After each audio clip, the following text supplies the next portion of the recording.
O sea, nosotros, o sea, tienen unas armas de guerra y nosotros vamos con una 9 milímetros, pero ¿dónde vamos, no? Vamos con unos, el que tiene chaleco antibalas, ¿no? Que no todos tienen. Todos tienen. ¿Qué vamos a parar con eso? ¿Un arma de guerra? O sea, vamos a morir, como por desgracia murieron nuestros compañeros de Barbate, que los asesinaron a sangre fría, pasándoles por encima como si eso fuera un circo romano, allí todos aplaudiendo y jaleando. Claro, es que al final por eso fuimos al Parlamento, porque creíamos que era muy importante alzar la voz de lo que esto significaría a nivel de seguridad, porque nosotros no entramos, ni vamos a entrar en debates políticos, ni en siglas, ni en banderas, ni en nada. Claro. Nosotros somos expertos en seguridad, que es a lo que nos dedicamos, y esto puede ser un problema muy grave a nivel estatal. Por ejemplo, Estados Unidos, que sí que tiene competencias de seguridad ciudadana con otros estados, etcétera, pero tú plantas un pie en Estados Unidos y el primero que te recibe es un agente estatal, porque saben la importancia de la inmigración y de quién entra a un país y quién sale y por qué. Los que están controlando las narcolanchas no es profesión de riesgo. Vale. Luego, los que están en las fronteras no es profesión de riesgo. La gente que está desactivando bombas tampoco. Entonces, ¿qué sois? Pues eso, policías de segunda. Bueno, Laura García, portavoz de Jupol, muchísimas gracias por recibirnos hoy y sobre todo para hablar de un tema tan importante como es el que está viviendo ahora la Policía Nacional y toda la polémica que gira en torno a que no sois una profesión de riesgo en comparación con policías autonómicas, lo que conlleva un problema de equiparación salarial y ciertas tensiones con el Ministerio, ¿no? No, lo primero, gracias por invitarnos y contar con nosotros. Efectivamente, llevamos tirando de la cuerda mucho tiempo, además innecesariamente, porque creemos que estamos luchando por ello, porque es una cuestión de justicia. No estamos pidiendo nada que no sea nuestro y que nuestros homólogos, otros compañeros, como somos de Escuadra, Chagnas, policías autonómicas, algunas locales, sí que lo tienen. Entonces, el por qué se dilata tanto en el tiempo es completamente incomprensible. Ahora mismo nosotros, por el mismo trabajo, aunque bueno, Policía Nacional y Guardia Civil trabajamos a nivel estatal, tenemos más competencias, etcétera, pues oye, estamos cobrando una media de 600, 700 euros menos mensualmente.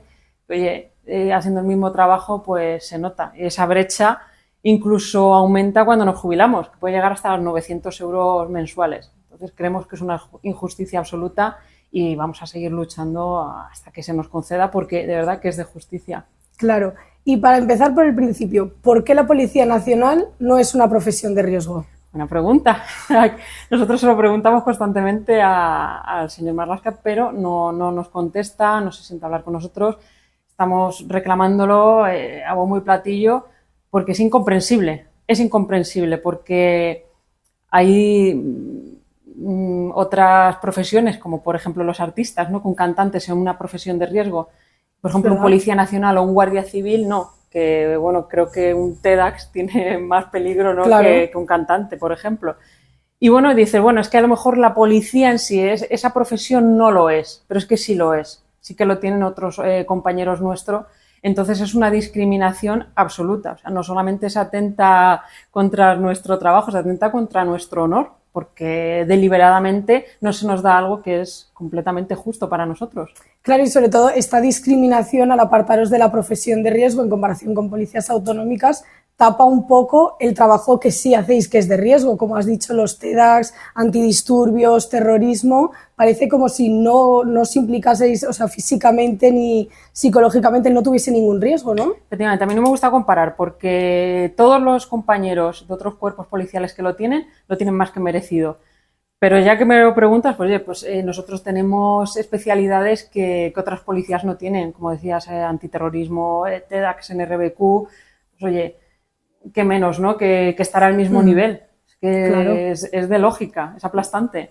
Y desde el Ministerio Marlaska en algún momento os han dicho, vosotros no sois por estos motivos profesión de riesgo, pero estos otros sí. Es que no contesta nada, o sea, lo que tendría que hacer sería trabajar en ello, ponerse en ello y concederlo, algo que debería ser, como es de una lógica aplastante, pues que fuera rápido, ¿no? Pero se va dilatando y todo esto influye que no se nos considere profesión de riesgo, en que no nos podamos jubilar anticipadamente como si lo hacen el resto de policías que a los 59 años, si quieren, se pueden jubilar. Y nunca Marlaska no se ha propuesto sentarse con vosotros, escucharos y decir, bueno, si os manifestáis y todo es por algo, no os voy a escuchar en algún sentido. Estoy segura que él sabe que es de justicia. El por qué, pues sus motivos tendrá. El otro día es verdad que hicimos algo histórico, que fueron unas jornadas en el Congreso de los Diputados que en todos los años de democracia no se ha hecho nunca, y es que los grupos parlamentarios principales se sentaran a hablar con sus policías nacionales y guardias civiles. La verdad que fue un éxito rotundo. Allí estuvieron PP, PSOE, Vox y Sumar, y bueno, pues con la lógica todos venís a decir que oye, que sí, que se puede hacer, pero al final llegamos a la conclusión de que es una cuestión de voluntad, pero sí es verdad que hemos conseguido que vuelva a estar en el debate parlamentario, que es todas estas tres cosas tan importantes que dices. Bueno, es algo histórico, esperemos que sea un impulso más y que cada vez estemos más cerca. Y es curioso que en las jornadas que has dicho estaba presente, entre otros partidos, el PSOE, justamente Marlaska es del gobierno del PSOE, y estaba el PSOE. ¿Os sentisteis escuchados de dentro del partido o, al igual que con Marlaska, no os sentíais tan apoyados? Sí, porque además la persona que estuvo allí representando era una persona que estaba bastante preparada para todo esto, es decir, bien, tuvimos una buena sensación y, oye, ese acercamiento que hubo, pues, oye, llevaba años luz sin generarse. Entonces, la verdad es que estamos contentos, ya te digo, porque se ha abierto una puerta que menos, ¿no? Que se abra esa puerta al diálogo, por lo menos al diálogo. Luego ya veremos qué pasa. Claro, porque lleváis más o menos desde 2018 que os han bloqueado 18. Sí, lo que hacen es posponer. Llega y posponen hasta la siguiente. Eso lo que hace es dilatarlo en el tiempo para que no se haga. ¿Y la Policía Nacional no está cansada desde tantos años? ¿Habrá un punto en el que os digáis, merece la pena seguir luchando? ¿Cómo encontráis las ganas de decir, mira, no me canso y voy a seguir peleándolo? A ver, yo creo que también es una táctica, ¿no? El jugar al desgaste. Pero claro, nosotros tenemos que ser conscientes de que no podemos caer en ese desgaste. Primero porque nos debemos a 150.000 policías nacionales y guardias civiles que están esperando que sigamos luchando. Claro. O sea, que nosotros estamos precisamente para eso. Para, aunque jueguen al desgaste, sacar la fuerza de donde sea y seguir adelante. Y en relación a la motivación de la Policía Nacional, porque claro, entiendo que no ser considerado profesión de riesgo, la equiparación salarial a lo mejor hace que nuevas generaciones se piensen dos veces querer ser Policía Nacional, viendo que a lo mejor hay otras policías autonómicas que están mejor tratadas, ¿o no habéis notado? A ver, las plazas siempre se cumplen y además hay muchísimas más solicitudes, porque es verdad que la mayoría de los policías nacionales, o así lo quiero pensar, los guardias civiles, lo hacen por vocación, por eso que nos caracteriza de servir a los demás, al ciudadano. Entonces, bueno, pues todo eso suple estas injusticias, porque nos gusta mucho nuestro trabajo. Claro, al final es vocacional, el servicio público, ¿no? Eso es. Vale, y entonces, entendiendo lo que no tenéis reconocimiento de profesión de riesgo, es una cuestión que nunca había existido este concepto hasta que un día Marlaska como que benefició a las policías autonómicas con este requisito que provoca también una jubilación anticipada y la diferencia del salario, ¿no? Eso es. Pero apareció de repente, como que antes estaba todo igualado, hasta que Marlaska... Eso es, de repente, pues eso, lo que dices, unas policías sí que se les empieza a considerar profesión de riesgo para esa jubilación anticipada, que es lo que realmente se consigue con ello, y a nosotros se nos excluyó, se nos dejó fuera, eso es. Y en cuanto a la equiparación salarial, son casi 8.250 euros de diferencia al año. Sí, que es que al año dices, bueno, a ver, los cálculos, ¿no? Pero es que mensualmente 600, 700 euros, dependiendo de la unidad, mensuales, es que es prácticamente, pues eso, la letra de tu casa o el alquiler de tu piso, o sea, es que hay mucha diferencia. Y con las cargas familiares y todo, entiendo, cada uno, 8.000 euros en la actualidad. Es mucho dinero. Es mucho dinero. Claro. Imagínate cuando nos jubilamos, que ahora mismo son 900 euros menos. Para esos compañeros que se han tirado toda la vida siendo policías nacionales, guardias civiles, muchos han sufrido atentados, etcétera, oye, que se tengan que jubilar con 900 euros menos que otros policías, pues yo lo veo bastante injusto. Claro, y todo eso es porque no es profesión de riesgo. Eso es. O sea, es la discriminación viene a partir de ahí. La diferencia salarial, incluso la de la jubilación, también tiene más que ver con la equiparación, ¿no? El subir esos sueldos. porque la profesión de riesgo va más encaminada a la anticipada, a la jubilación anticipada. Vale. Y claro, la pregunta de todo esto es, ¿quién se encarga de equiparar el salario entre las policías? ¿Quién es la persona que tiene que Bueno, hacer la nosotros equiparación? tendríamos que pasar por el señor Marlaska, por el Ministerio de Interior, que es de quien dependemos. Que es el que O sea, que tendría que luchar por sus Claro. policías y guardias civiles. Es como si, por ejemplo, el presidente del Real Madrid de Claro. fútbol, pues luchara más y le diera equipaciones, coches a los del Barcelona, a los del Atlético de Madrid y a los suyos los tuviera defenestrados, ¿no? Claro. Pues eso es lo que está pasando con nosotros. Que nuestro ministro, en vez de luchar por nosotros, pues nos trata peor que a cualquier otra policía de este país. Y las veces que le habéis reclamado todo esto, ¿ha habido silencio por su parte Silencio. o intención? Silencio, Nunca... nada. Yo digo que lleva años sin sentarse con sus propios policías. Es curioso. Es curioso. Y luego, ¿habéis sentido, sí que tenéis el apoyo de ciertos partidos políticos, pero sobre todo, ¿habéis sentido el apoyo de otras policías autonómicas? Sí. Vamos, es de lógica. Yo tengo relación y amigos de todos los cuerpos policiales. Claro. Es China, Mossos d'Esquadra, y la verdad es que se lleva la mano a la cabeza y dice, es que no lo entendemos. O sea, ellos mismos dicen, pero ¿cómo nosotros sí, vosotros no? Y es verdad Claro. que tenemos apoyo porque es una cosa que se sale de la lógica. Bueno, por lo menos lo bueno de esto es que el mensaje es que la policía está unida. Que a pesar de todo, la policía, da igual autonómica, eso de Cataluña, de donde sea, que hay mucha unión en el cuerpo. Claro. Y eso es importante destacarlo también. Yo digo que siempre que ellos se lo merecen y lo tienen, ¿no? No es que nosotros no claro. lo merezcamos y ellos no. Ellos tienen la suerte de tenerlo ya, pero nosotros tenemos que seguir luchando y es verdad que sentimos el apoyo porque esto clama al cielo, lógicamente. Claro, y aparte de hablar con Marlaska, ¿hay algún otro camino, alguna otra vía que hayáis intentado? Hemos intentado todas. Judicial, o sea, todo, sobre todo hemos salido a la calle cada vez que ha hecho falta, es que estamos en todas partes, pero lo que te decía antes, es una cuestión de voluntad.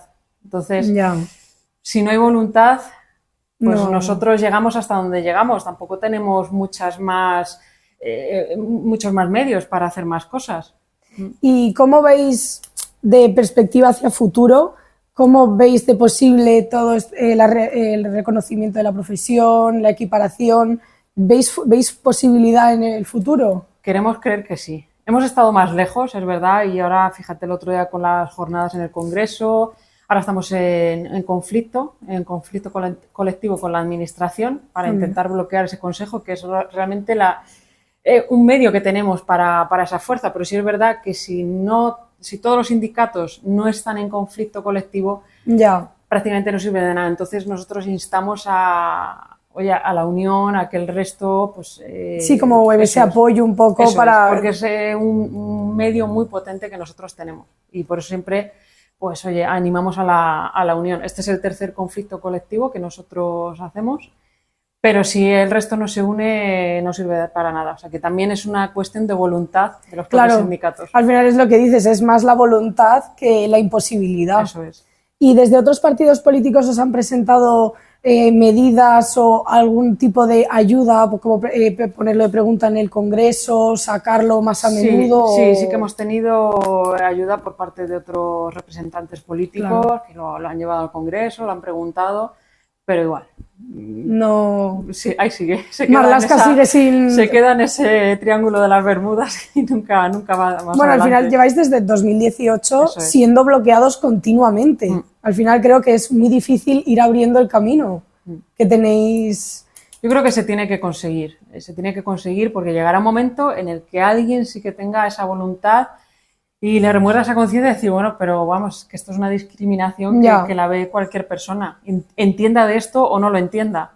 Hombre, también es peculiar que desde el Ministerio de Marlaska del Interior no os quieran escuchar por lo menos, ¿no? Que es lo que tú dices, esa falta de actitud o de iniciativa de por lo menos escúchanos, que es tu propio ministerio. Creemos que es lo mínimo, sentarse con sus policías. Luego hará lo que tenga que hacer, ¿no? Pero ese detalle de escuchar y de compartir opiniones o que se exprese el por qué no, etcétera, pero es que nada en absoluto. O sea, nunca habéis tenido una justificación ni un motivo, simplemente es silencio. Eso es. O sea, te digo que que atenta también contra nuestro honor. Claro. Duele, al final duele porque, oye, parece que lo que realmente ha creado con esto es una policía de primera y una de segunda. Y a nosotros y a los compañeros de Guardia Civil se nos considera de segunda cuando realmente estamos en todo, cuando hace falta y estamos, siempre. Claro, además vosotros compartís competencias con muchas policías autonómicas, al final trabajáis de manera conjunta. Eso es. Y aún así os marginan. Claro, hay compañeros que Policía Nacional que están trabajando en Cataluña, al igual que los Mossos, y fíjate, ahí se ve más la diferencia. Claro, en Cataluña, por ejemplo, van a pasar competencias totales a los Mossos de puertos y aeropuertos, por un lado. Esperemos que no.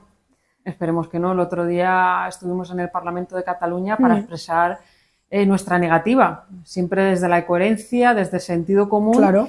Y teniendo en cuenta lo único que es importante, que es la seguridad.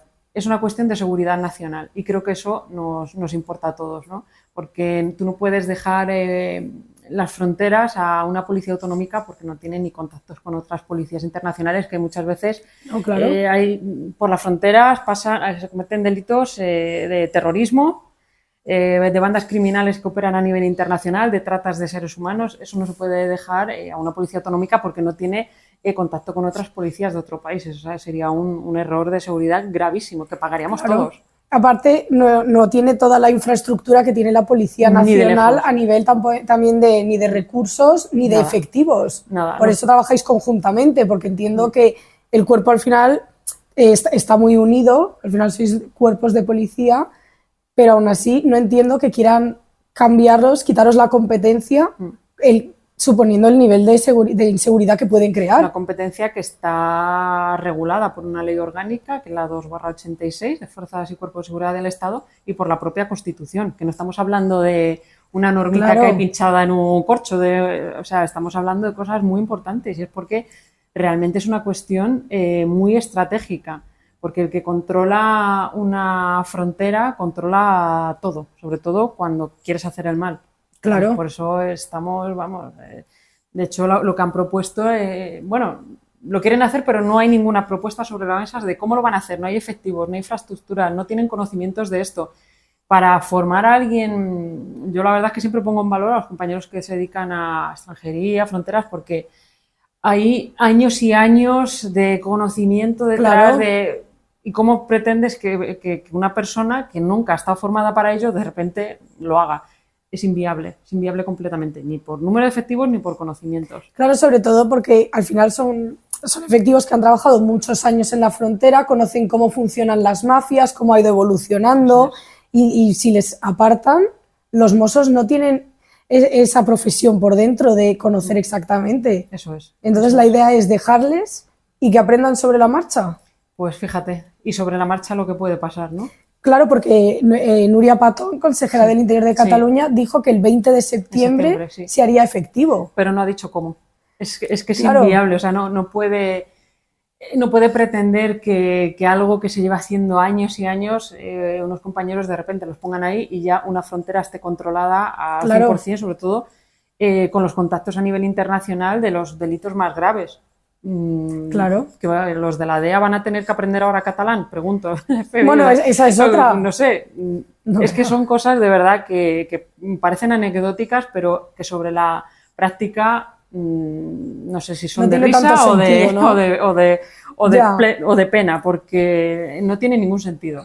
Claro, además, y poniéndonos en el caso de que se haga el traspaso, haya un acuerdo, ¿hay alguna manera de que lo podáis recurrir, negociar, bloquear? Sí, nosotros estamos abiertos a cualquier resquicio legal y así lo haremos, igual que hicieron los compañeros de Jucil cuando nos quitaron las competencias de tráfico, que son competencias únicas, pues hay que a los juzgados se irá, o sea, no lo descartamos en absoluto.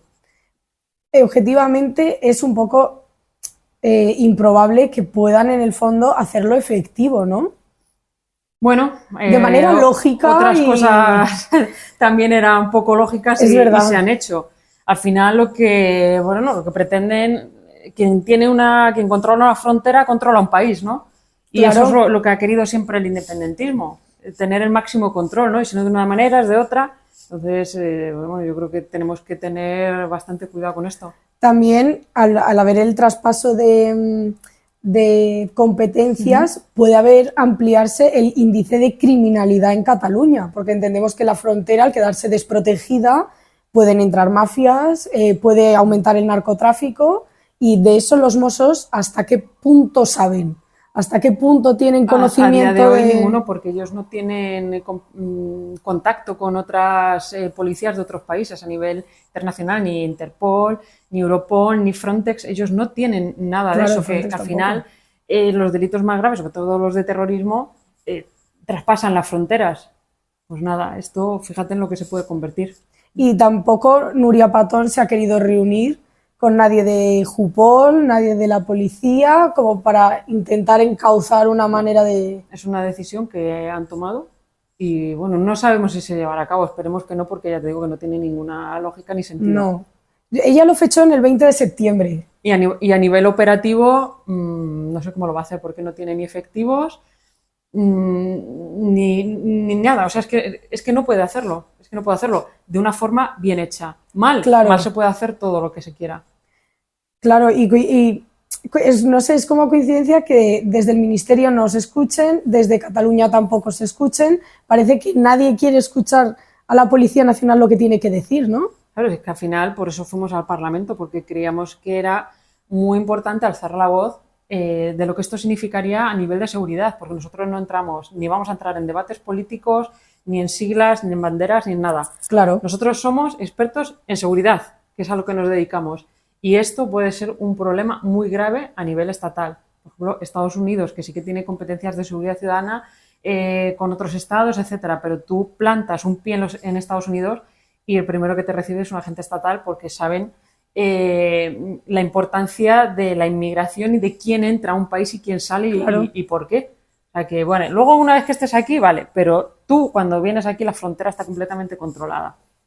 Bueno, en España ahora últimamente, desde más o menos 2024, estamos viviendo también el problema de un repunte muy grande de llegada de inmigración a las costas, y quieren repartir a estos inmigrantes que no tienen papeles ni nada en España, en diferentes comunidades, y Cataluña es la primera que ha dicho que no. Sí, pues Cataluña y País Vasco creo que han sido las que no. Y Madrid no se sabe el número, pero por ejemplo, a ese nivel de seguridad, con el repunte que hay de inmigración, que no vienen con papeles muchos de ellos, que no se sabe los delitos que tienen, ¿cómo desde la Policía Nacional gestionáis esta nueva llegada de inmigración? ¿Cómo? A ver, hay sitios que están completamente desbordados. El Cate del Hierro, por ejemplo, a veces multiplica por 3 o sea, hay veces que es que esto es... no sabemos por qué se produce cuando ya sabemos que se va a producir. Es decir, hay repuntes, no se cuenta con más medios, con más centros, etcétera. Hay veces que llegan menores y de eso se hacen cargo las Cruz Roja, etcétera, y ya no saben ni dónde meterlos. O sea, a lo mejor... Claro, los centros se quedan ya tan desbordados que no hay nuevos centros. Efectivamente. Y luego es verdad que en las zonas que se han visto más afectadas también genera un impacto, entiendo que económico, para para la comunidad en sí, pero sobre todo un desborde de seguridad, porque ¿cómo controlas a mucha gente nueva que llega sin documentación, que no sabes qué delitos tienen ni qué no tienen? Sí, bueno, mira, lo que estaban haciendo últimamente los que entraban en los denominados vuelos patera, que entraban a Barajas, rompían el pasaporte en el vuelo y cuando llegaban aquí no sabes quién es. No sabes quién es, no sabes la verdadera procedencia. Bueno, ha cogido un vuelo de Casablanca, ¿no? Pero ¿de dónde es, no? Claro, ¿de dónde vienes? Y claro, hablando del traspaso también de competencias, entiendo que si la Policía Nacional tiene un recorrido en este tema, en el control de la seguridad, de todo de inmigración, si se va a la Policía Nacional y llega toda esta nueva inmigración y los Mossos no son efectivos suficientes, ¿qué plan hay? Pues habrá que preguntar a la persona que quiere imponer esto. Porque o les dejáis un papel con 3 guías o desde Cataluña o el Ministerio, ¿qué planteamiento tienen? Es que no nos han puesto encima de la mesa ningún planteamiento, es decir, para estudiarlo, ¿no? De forma, oye, pues mira, esto se va a hacer así. Claro. O sea, no hay absolutamente nada de información a este respecto. De una cosa tan importante, no hay nada. No se ha contado con nosotros para nada.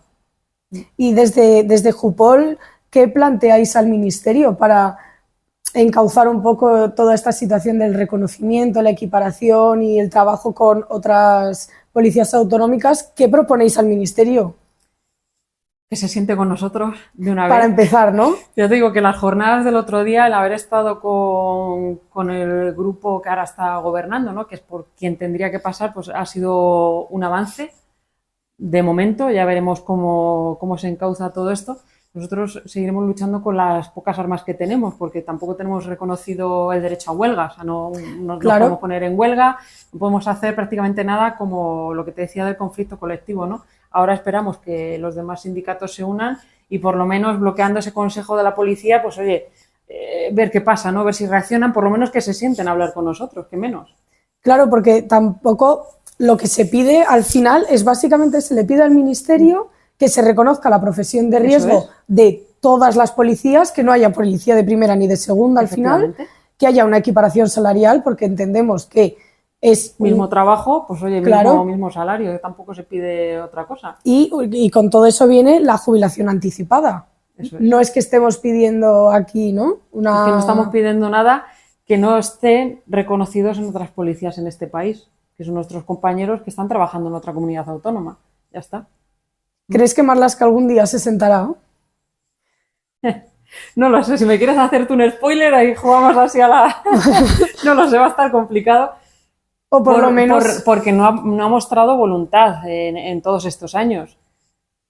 Mañana se levanta y tiene voluntad, pues nosotros estaremos encantados de sentarnos con él para, por lo menos, expresarle esto en persona. Tampoco nadie del Ministerio del Interior ha llamado nunca. Nadie se ha preocupado. Ellos saben de sobra cuáles son todas nuestras reivindicaciones, vamos, de arriba abajo, se las saben. Sí, que no. Pero la voluntad de momento... Sentís que no hay interés. No hay. Que no hay interés y que... Pero al final es como muy complicado de entender porque es vuestro ministerio, es el que tiene que estar con vosotros, apoyaros, negociar, aunque sea por lo menos estar sentados a hablar, y no sentís como ese desinterés de... Sí. Te sientes huérfano en parte, ¿no? Es que es curioso, o sea, el abandono del Ministerio del Interior a estas policías y guardias civiles es tremendo en todo. Personal, en materiales, que cuando pedimos algo, que cuando se pide una reivindicación, que necesitamos más medios materiales, más medios humanos para algo, es para poder dar seguridad a los ciudadanos, para que los españoles vivan más seguros, no es por otra cosa. O sea, no es ningún lujo, es decir, no es nada para nosotros, es para poder dar, pues oye, el servicio que se merece esta sociedad, no es por otra cosa. Y que cuando, oye, fíjate, toda la zona de Cádiz, cómo está con el tema del narcotráfico, por Dios, que no estemos por debajo de ellos en medios, es que nos funden en medios materiales. O sea, nosotros, o sea, tienen unas armas de guerra y nosotros vamos con una 9 milímetros, pero ¿dónde vamos, no? Vamos con el que tiene chaleco antibalas, ¿no? Que no todos tienen. Todos tienen. ¿Qué vamos a parar con eso? ¿Un arma de guerra? O sea, vamos a morir, como por desgracia murieron nuestros compañeros de Barbate, que los asesinaron a sangre fría, pasándoles por encima como si eso fuera un circo romano, allí todos aplaudiendo y jaleando. Pues justamente hace poco estuvo Marlaska visitando Andalucía, estuvo y dijo en una rueda de prensa que la Guardia Civil, la Policía Nacional, tenía recursos suficientes, porque el Ministerio se había encargado de dar recursos, pero choca un poco, porque lo que sucedió en Barbate, la denuncia principal es de lanchas, estamos por debajo de los narcotraficantes, en armas no podemos equipararnos, y aún así les mandan a luchar contra el narcotráfico. Efectivamente, pues eso, sin medios y sin grupos que puedan hacer frente, porque tú cuando tienes que asegurar lo que es la seguridad ciudadana y no puedes porque no tienes esos medios, ¿qué haces? Al final, ¿quién lo paga? ¿Quién lo sufre? Nosotros también, pero a nosotros lo que nos duele es que lo sufra también el ciudadano, porque ahí están campando a sus anchas. Hace poco ha habido un congreso precisamente en Cádiz, con otros países europeos, y era para tratar el tema sobre todo del narcotráfico, ¿no? Y el señor Marlaska, de verdad que decía, creo que textualmente, que los narcos no campan a sus anchas, ¿no? Al día siguiente, unas imágenes allí con Kalashnikov, con no sé cuántos fardos de droga. ¿Cómo que no? Él en relación a esas imágenes dijo que para empezar eran de julio del 2024 y que creaban cierta alarma. La cuestión es, aunque sean del 2024, eso ha sucedido a día de hoy. Les vemos como campana Susan Chapón en el Guadalquivir, bueno, que hasta saludan cuando los grabas, ¿no? O sea, esa sensación de impunidad que tienen, ese es el peligro, ¿no? Que creen que pueden hacer lo que les dé la gana, porque estamos carentes de Claro, medios. porque no sienten el riesgo de que la policía pueda hacer algo. Al final llegan con sus lanchas, que son el triple mejores, armas para defenderse, y además ya han visto que pueden con la policía. Por desgracia, lo que sucedió en Barbate es que no hay igualdad, ni el más mínimo igualdad de fuerzas, es que están por encima. Eso es que no debería ser ni en igualdad de fuerzas, ¿no? El que tiene que proteger el bien y la seguridad ciudadana siempre tiene que estar por encima, porque si no, al final eso es una guerra que no acaba, ¿no? Claro. Y al final la policía tiene que estar por encima del mal, porque si no, estamos completamente perdidos. Claro, entonces el ministerio al final deja, para empezar, margina a unos policías por encima de otros, desatiende los problemas y las necesidades de la policía en puntos que son clave y así calientes con el narcotráfico. La cuestión es, ¿qué está haciendo el ministerio por ayudar, por solventar la solución, o no está haciendo nada? ¿Qué sentís? Claro, si el señor Marlaska cree que está todo bien, porque va a cambiar algo, ¿no? Entonces, ¿por qué estamos reivindicando constantemente los medios materiales, los humanos? Desde el 2008, no sé, los catálogos de puestos de trabajo no se han modificado. O sea, de 2008 a 2025 que estamos, fíjate la falta de efectivos que puede haber en ciudades que han crecido. El número de habitantes y sobre todo en delincuencia grave. Pues oye, si eso ni siquiera se revisa, estamos completamente desactualizados en todo. Y ni siquiera tiene una intención de actualizar ya el material. ¿Hay algo? No.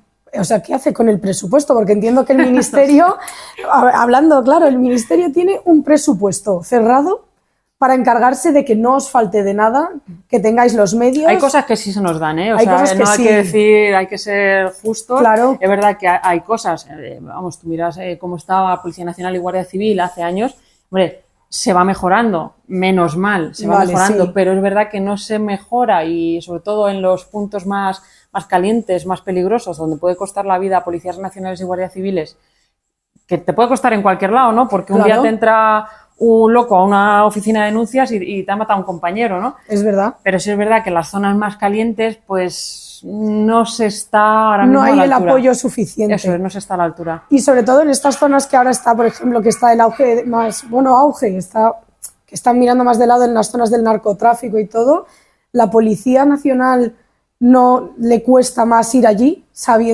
le cuesta más hacer su trabajo, porque al final...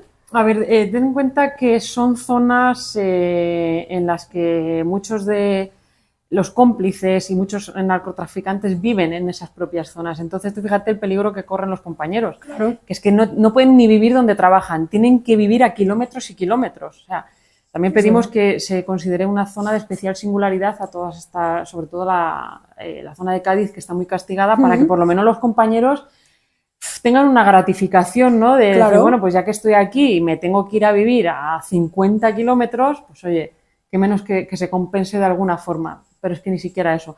Hay ciudades, pues Cataluña, por ejemplo, que se vuelven en ciudades de paso.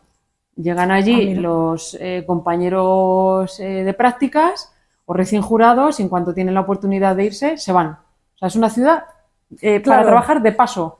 O sea, hay compañeros allí que, lógicamente, son catalanes y viven allí, o viven allí porque les da la gana, forman su familia, etcétera. Y, oye, igual, los niños en el colegio, cómo les tratan, etcétera, etcétera. Igual tienen que vivir fuera de claro, tienen que vivir más alejados para no vivir para que no se les reconozca, etcétera. Y aún así, lo que hablábamos antes, teniendo el tema de la inseguridad, de que las familias también sufren en Cataluña, en Cádiz tienen que vivir lejos, y aún así no es profesión de riesgo. No es profesión de riesgo. Ni considera sentarse a negociar o a tratar el tema de por qué no es. Yo creo porque ya es que la propia sociedad, ¿no? Le hace gracia el otro día en un programa de bastante audiencia, en un programa nocturno, salía pues un actor y los TEDx, ¿no? Y la verdad es que subimos un tuit y un vídeo diciendo, bueno, pues estás viendo aquí a alguien que es profesión de riesgo y no es el que apaga, el que desactiva las bombas, ¿no? Claro. Es el actor, es el que va con la chaqueta. es que la sociedad mismo dices que esto no lo entendemos. No, es verdad que no tiene sentido justamente que no entre dentro de una profesión de riesgo cuando solo tienes que ver el trabajo, ¿no? A lo mejor que dices, hombre, los que están controlando las narcolanchas no es profesión de riesgo. Vale. Luego, los que están en las fronteras no es profesión de riesgo. La gente que está desactivando bombas, tampoco. Entonces, ¿qué sois? Pues eso, policías de segunda. Claro, para el Ministerio os ha dejado en policías de segunda hasta que... Suerte que es verdad que somos unos grandes profesionales y aunque por parte de nuestro Ministerio no se nos trate como creemos que se nos tiene que tratar, al final esa vocación de servicio público y de servir al ciudadano pues nos mantiene al 100% en la manera operativa, ¿no? O sea que por lo menos los ciudadanos no lo sufren. Claro, al final, por suerte, no afecta al ciudadano tanto. Pues, o sea, podéis seguir haciendo vuestro trabajo a pesar de... Lo que nos fastidia, como digo, lo llevamos por dentro, ¿no? Eso lo llevamos por dentro y el ciudadano no tiene culpa de una injusticia que se está cometiendo contra nosotros.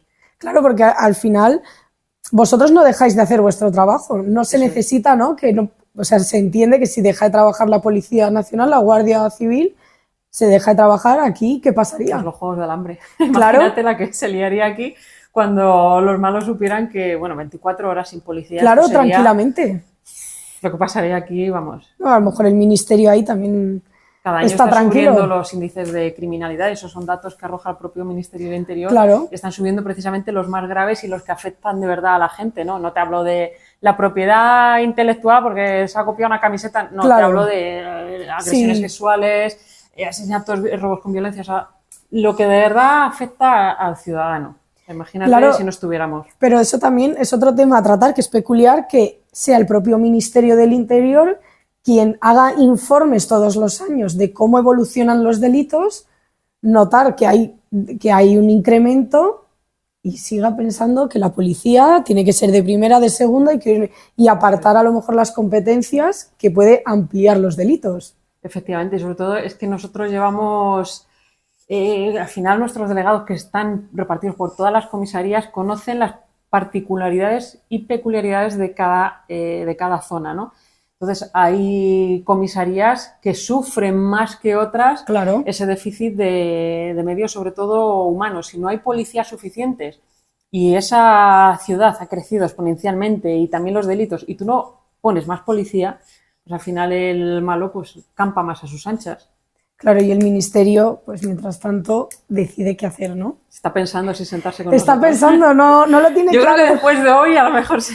Esperemos que sí, pero bueno, pues Laura, muchísimas gracias por venir de Jupol a tratar la equiparación salarial, la profesión de riesgo y muchísimas gracias por contarnos de verdad la visión que hay y los peligros que puede conllevar. Al final creo que es un tema que no se habla tanto y creo que se necesita saber exactamente por qué pedís y por qué sois profesión de riesgo, ¿no? Muy importante saber el por qué, ¿no? Que esto no nace de ningún capricho, sino de una justicia. Pues esperemos que Marlaska decida por lo menos sentarse. Ya no decimos hablar, pero sentarse un día, ¿no? Estaremos encantados. Pues muchas gracias, Laura. Gracias a vosotros.